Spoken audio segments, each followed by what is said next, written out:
झारखंड में भाजपा के प्रदेश प्रभारी लक्ष्मीकांत वाजपेयी जी खुद रामगढ़ पहुंचे हैं और यहां पहुंचकर प्रेस वार्ता की।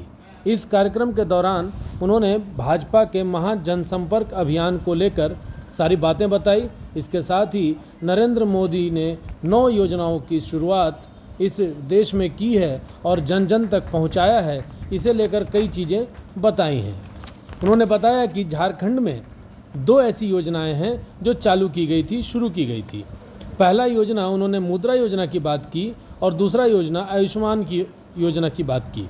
उन्होंने बताया कि ये दोनों झारखंड की धरती से शुरू हुई है और अब पूरे देश में इसे देखा जा रहा है। भाजपा के महाजनसंपर्क अभियान के तहत लक्ष्मीकांत वाजपेयी रामगढ़ के पूर्व संघ चालक तिलक राज मंगलम जी के घर आए थे। यहाँ उनके साथ मांडू के विधायक जेपी पटेल भी मौजूद थे। इनके साथ ही भाजपा के कई कार्यकर्ता भी मौजूद रहे। यहाँ पर उनका स्वागत किया गया और उनसे प्रेस वार्ता के दौरान कई सवाल भी पूछे गए। झारखंड में नहीं, कश्मीर से लेकर कन्याकुमारी तक पूरे देश में हमारा हर गांव, हर मोहल्ले तक जाने का अभियान है और इसमें चौखट पर जाकर हम आदरणीय मोदी जी के 9 साल के काम के बारे में बता रहे हैं। और हम बता ही नहीं रहे, जैसे हमने आपके सामने किया, हम पूछ भी रहे हैं कि हमारे लिए कोई और आपका सुझाव हो तो दीजिए। सामान्यतः जनमानस में देखिए, जो हमारा सपोर्टर है तो कोई दिक्कत नहीं, लेकिन जो लोग हमारे विपरीत भी हैं लेकिन किसी राजनीतिक दल से संबद्ध नहीं है, वो व्यक्ति ये कह रहे हैं कि हमको दिल्ली के चुनाव में, लोकसभा के चुनाव में नरेंद्र मोदी के अलावा और कोई व्यक्ति नहीं, नरेंद्र मोदी और भाजपा। उनका कहना है कि भारत माता अगर सुरक्षित है तो नरेंद्र मोदी के हाथ में सुरक्षित है। ऐसा पूरे देश की सामान्य जनमानस और चौखट में बैठी हुई माँ, बहन, बहू, बेटी का भी मत ये है कि दिल्ली में मोदी सरकार, राज्य में बात करेंगे। तो पिछले वर्ष संथाल में, कलहान में कमजोर रहे थे, विधानसभा की बात कर रहा हूँ, और आप बात कर रहे थे पिछले इसमें भी आप बात किए थे कि झारखंड में सत्ता में वापस आना है, तो उन क्षेत्रों में किस तरह से संगठन को मजबूत कर रहे हैं? अगर हमने अपनी रणनीति बता दी तो रणनीति क्या रही फिर वो? ये आप तय मान कर चलिए कि हमें घुटने भी टेकने पड़ेंगे, तो हम घुटने टेक कर जनता के सामने झोली फैलाएंगे और अपनी बात रखेंगे और जनता को अपने पक्ष में करेंगे और जनता का आशीर्वाद हासिल। सर, एक सवाल और है सर, पटना से रांची के बीच वंदे भारत चलने वाली है, लेकिन सर आपको बताना चाहेंगे कि बरकाकाना कोडरमा से जो रांची रेलवे लाइन बनी है, सर आम यात्री हैं, जो गरीब हैं, जो किसान हैं, जो रांची जाना चाहते हैं सब्जी बेचने, पढ़ाई करने, अस्पताल में इलाज कराने, सर उनके लिए सर कब से एक्सप्रेस गाड़ियाँ चलेंगी, पैसेंजर ट्रेन चलेंगे, इस पर सर आपसे? ये आपका सुझाव मुझे मिला है और निश्चित तौर पर मैं रेल मंत्री जी तक इसको पहुँचाऊँगा भी। आप, क्योंकि वंदे भारत ट्रेन में सब्जी लेकर नहीं बैठ सकता, वेंडर नहीं जा सकता, इसीलिए वंदे भारत ट्रेन चल रही है। इसको, इस क्षेत्र की जनता को भारत सरकार का, नरेंद्र मोदी जी का, रेल मंत्री जी की सौगात है। लेकिन उस कोडरमा वाली इस लाइन पर भी एक्सप्रेस गाड़ी चाहिए और वो स्पेशली इसलिए चाहिए कि जो दैनिक मजदूरी वाले, दैनिक व्यवसाय करने वाले लोग हैं, वो व्यवसाय करें और शाम को वापस आ जाए। ये बात आपकी मैं रेल मंत्री तक पहुँचाऊँगा। सर, ये तो रही सर राष्ट्र की बात। अब आते हैं हम लोग झारखंड की बात। आप झारखंड के प्रभारी हैं। झारखंड में आधा झारखंडी हूँ प्रभारी तो झारखंड के प्रभारी हैं भाजपा की ओर से। कई बार भाजपा समर्थकों या भाजपा के हित चाहने वालों का ये मानना है कि भाजपा विपक्ष का काम ढंग से नहीं कर रही है और विपक्ष में जो स्थानीय मुद्दे हैं उनको न उठाते हुए ज़्यादातर वो राष्ट्रीय बातों को उठाते हैं। इसके पीछे क्या कारण है? 15 जुलाई इंतजार कीजिए, हर जिले में संघर्ष होगा, प्रदर्शन नहीं, संघर्ष होगा और भाजपा के कार्यकर्ता ही संघर्ष करेंगे और फिर संघर्ष के में जो परिणाम निकलेगा तो समुद्र मंथन है, अमृत भी निकलेगा और विष भी निकलेगा। अमृत भाजपा पिएगी और विष झारखंड मुक्ति मोर्चा की सरकार पिएगी। जयराम महतो ने सर नई पार्टी का गठन किया, कहा है कल का सूरज वो है। अपने बारे में मैंने अभी थोड़ी देर पहले कहा था कि स्वयं अपने बारे में आकलन नहीं कह सकता। अपने बारे में मेरा आकलन तो बाहर का व्यक्ति करेगा, मैं उसका कर सकता हूँ। इसलिए जयराम महतो जी एक संकल्प के साथ यदि पार्टी बनाए हैं तो सूरज उगाएं। सूरज का उगना समाज के हित में होता है।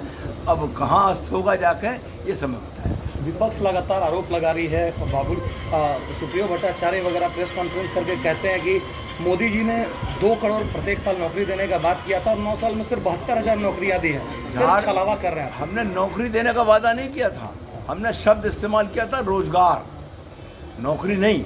और रोजगार का मतलब ये नहीं है कि हम सबको सरकारी नौकरी देंगे, बच्चों की रोटी चलाने की व्यवस्था देंगे, उसके बच्चे और माँ बाप का वो आसरा बन सके व्यवस्था देंगे।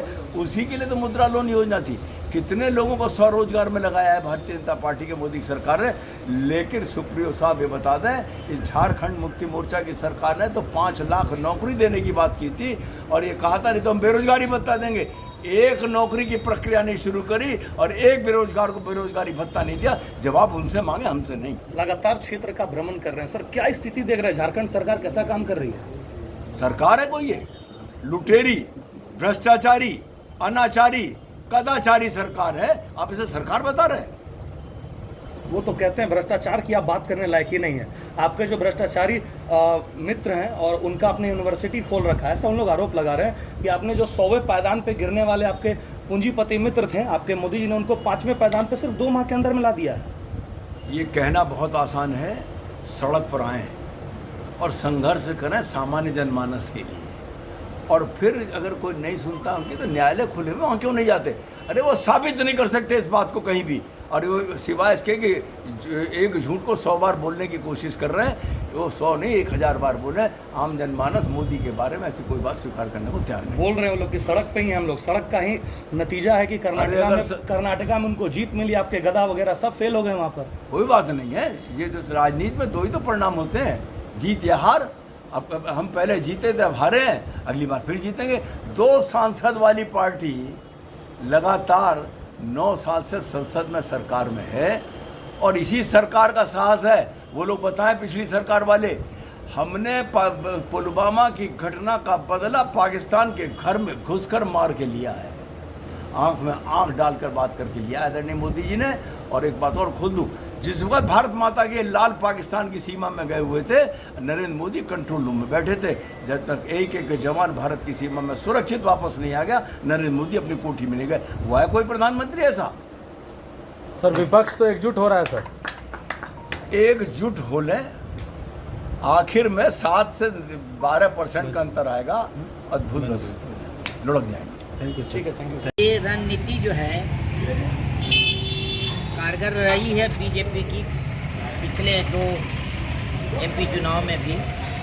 ये विकास का काम किया है बीजेपी ने और अंतिम व्यक्ति तक उसको कैसे विकसित किया जाए, स्वास्थ्य की दृष्टि से, उसके रोजगार की दृष्टि से, तो उसी के लिए जो भी हम लोगों ने किया है भाजपा ने, वो अपने संगठन की बात बताने आए थे और उन्होंने कहा कि जो इतने अल्पकाल में जो विकास हुआ है और जो समाज की संरचना में नीचे स्तर तक सुविधाएं पहुंचाई गई हैं, चाहे सुलभ शौचालय हो, चाहे जो भी हो उनके लिए, खेती के दृष्टि से इंश्योरेंस का किसानों को, ये सारी चीज़ें जो हैं मूलभूत समस्याओं को माने कारगर ढंग से उठाए जा रहे हैं कदम और वो जनता तक पहुंच रहे हैं। निश्चित है तौर पर